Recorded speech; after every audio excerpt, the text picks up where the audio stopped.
Hello dear students, welcome to Ujjwal academy.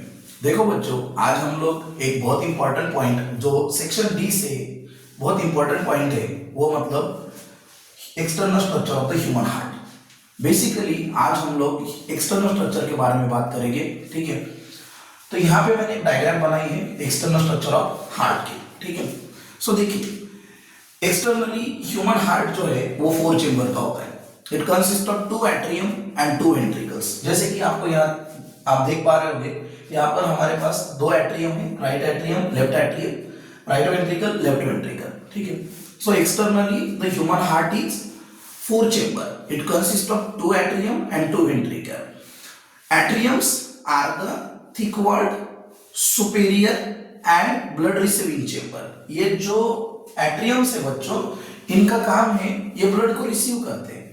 And the ventricles are the thin walled and the blood distributing chamber as well as inferior in a position, ठीक है। तो देखना, externally human heart 4 chamber का होता है। Human heart is 4 chamber. इसमें 2 atrium होते हैं, ठीक है, 2 atriums and 2 ventricles. So 2 atrium जो है वो ब्लड रिसीविंग चेंबर है और वेंट्रिकल जो है बच्चों वो ब्लड डिस्ट्रीब्यूटिंग चेंबर है, ठीक है। अब in between 2 atriums and this 2 ventricles, atrium और वेंट्रिकल के बीच में से एक ट्रांसवर्स ग्रूव निकलती है। इसे थोड़ा मैं थिक कर देता हूं। So the transverse groove that separate the both atrium and ventricles from each other। तो ये जो ट्रांसवर्स ग्रूव यहां से निकल रही है, इसे ही हम कहते हैं बच्चों inter atrio ventricular groove. Inter atrio ventricular groove. इसको आप याद कैसे कर लो, कभी भी कोई भी ग्रुप अगर दोनों के बीच में से, 2 कोई चीजों के बीच में से जा रही है, जैसे कि यहाँ पे एट्रियम और वेंट्रिकल है, तो इसमें से जो जा रही है तो उसे वर्ड लगाएंगे हम इंटर। तो पहला चेंबर कौन सा है, एट्रियम, तो वर्ड बन गया एट्रियो, और दूसरा वेंट्रिकल्स, तो ये वर्ड बन गया वेंट्रिकुलर। तो टोटल क्या बन गया, इंटर एट्रियो वेंट्रिकुलर ग्रुप। या तो हम बच्चों इसे ऐसे भी नाम देते हैं, दैट इज कोरोनरी सल्कस। क्या कहते हैं हम इसे, कोरोनरी सल्कस। तो ये चीज ध्यान में रखना, एक्सटर्नली ह्यूमन हार्ट 4 चेंबर का होता है। It consist of 2 atrium and the 2 ventricles. Atrium are blood receiving chamber and ventricles are blood distributing chambers. Atrium are superior in position, ventriculars are inferior in position. Then both atriums and the ventricles are separated by transverse groove, and that groove is called as a interatrioventricular groove, or it is also called as a coronary sulcus, ठीक है। एक यहां से point पकड़ लो बच्चों, coronary sulcus से, from the coronary sulcus the arteries that are arises। coronary sulcus से जो आर्टरी निकलती है, it is called coronary artery। It is called coronary artery, जो हमारे हार्ट को प्योर ब्लड सप्लाई करती है। And the veins that are arise from the coronary sulcus, और जो कि वेन्स निकलती है that arise from the coronary sulcus are called coronary veins. इसे हम क्या कहते हैं बच्चों, कोरोनरी वेन्स। तो देखिए, आपको पहला पॉइंट कोरोनरी सल्कस का लिखना है, और वहीं से आपको लिखना है कि कोरोनरी आर्टरी और coronary when. The artery that are arise from the coronary sulcus, it is called coronary artery, and the veins that are arise from the coronary sulcus is called coronary veins, okay। अब ये coronary veins जो है, these coronary veins are unite। ये coronary veins एक position पर जाकर unite होती है in the myocardium। किसमें, मायोकार्डियम में। and that position is called as a coronary sinus. उसे हम क्या कहते हैं बच्चों, कोरोनरी साइनस। ये चीज ध्यान में रखना, coronary sinus actual myocardium region में है, and which is internally open in right atrium. जो अंदर से कहां ओपन अप हो रहा है, राइट एट्रियम में ओपन अप हो रहा है, ओके। पॉइंट समझ में आया आपको, ठीक है ना। देखो, अब यहां पे एक पॉइंट हम और एक पकड़ेंगे, दैट इज एट्रियम का। Remember, right atrium is always larger in position और larger and as compare to left atrium. Right atrium हमेशा लार्जर होता है, लेफ्ट एट्रियम उसके कंपेयर में छोटा होता है। But left ventricle is thicker than right ventricle. फिर से एक बार ध्यान में रखना, right atrium is larger than left atrium, but left ventricle is thicker than right ventricle. Okay, point clear हो गया? ठीक है, तो देखो क्या बताया मैंने आपको अब तक, एक्सटर्नली ह्यूमन हार्ट 4 चेंबर का होता है, 2 एट्रियम है, 2 वेंट्रिकल है, दोनों एट्रियम और वेंट्रिकल को सेपरेट करने वाली ग्रूव जा रही है, उसे हमने क्या नाम दिया बच्चों? इंटर एट्रियो वेंट्रिकुलर ग्रूव, या हम उसे कहते हैं कोरोनरी सर्कस। उस कोरोनरी सर्कस से जो आर्टरी निकलती है उसे हमने नाम दिया कोरोनरी आर्टरी, और जो वेन निकल रही है उसे हमने नाम दिया कोरोनरी वेन्स, और ये कोरोनरी वेन्स एक पर्टिकुलर पॉइंट पर जाकर यूनाइट हुई है, उस पॉइंट को हमने नाम दिया कोरोनरी साइनस, और ये कोरोनरी साइनस किसमें ओपन अप हो रहा है internally? That is right atrium. Okay, उसके बाद मैंने आपको एक पॉइंट बताया कि in between right atrium and so right atrium is larger than left atrium while left ventricle is thicker than right ventricle. Okay, यहां तक के बात आपको समझ में आई?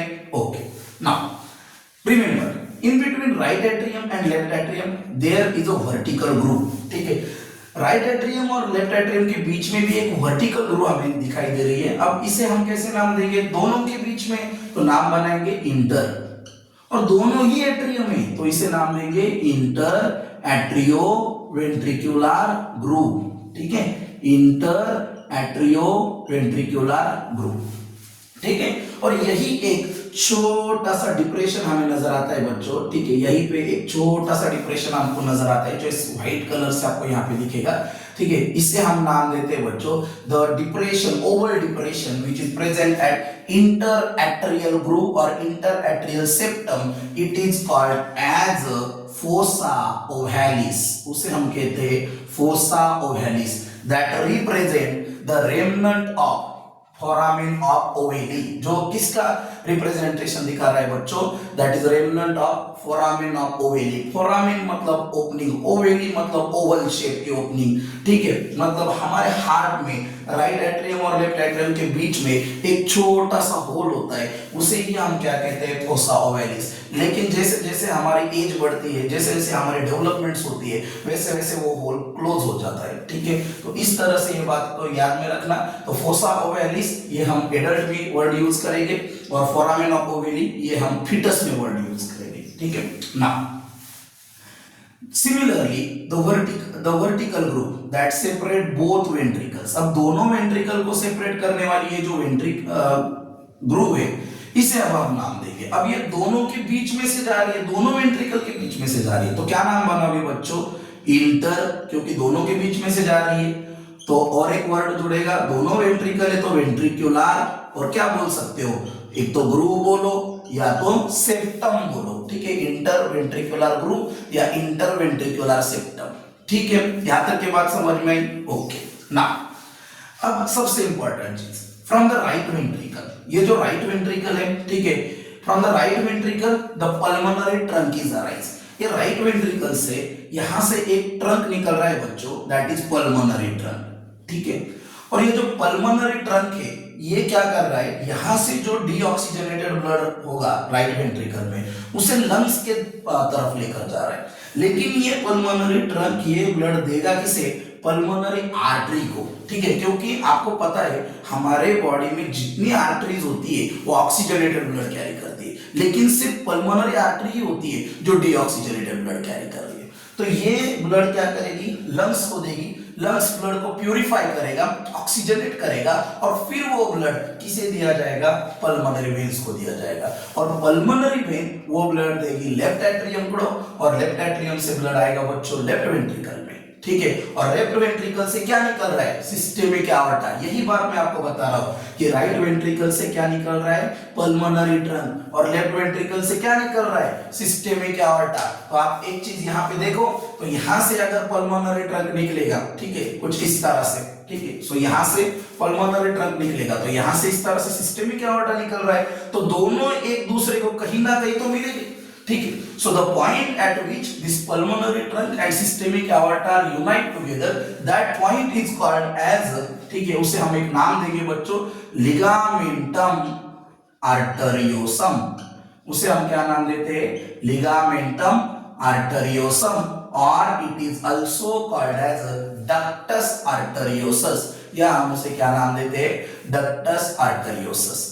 ठीक है, तो यहां तक की चीज हमेशा याद रखना बच्चों, इतना पॉइंट आपको लिखना है किसमें, external structure of human heart में। ठीक है, यहाँ पे दो चीजों पे क्वेश्चन पूछा जा चुका है। लिगामेंटम आर्टरियोसम क्या है, मैंने आपको बताया लिगामेंटम आर्टरियोसम क्या है। ये एक ऐसा पॉइंट है जहां पर पल्मोनरी ट्रंक सिस्टेमिक एओर्टा से मिलता है। पल्मोनरी ट्रंक कहां से निकलता है, राइट वेंट्रिकल से। सिस्टेमिक एओर्टा कहां से निकल रहा है, लेफ्ट वेंट्रिकल से।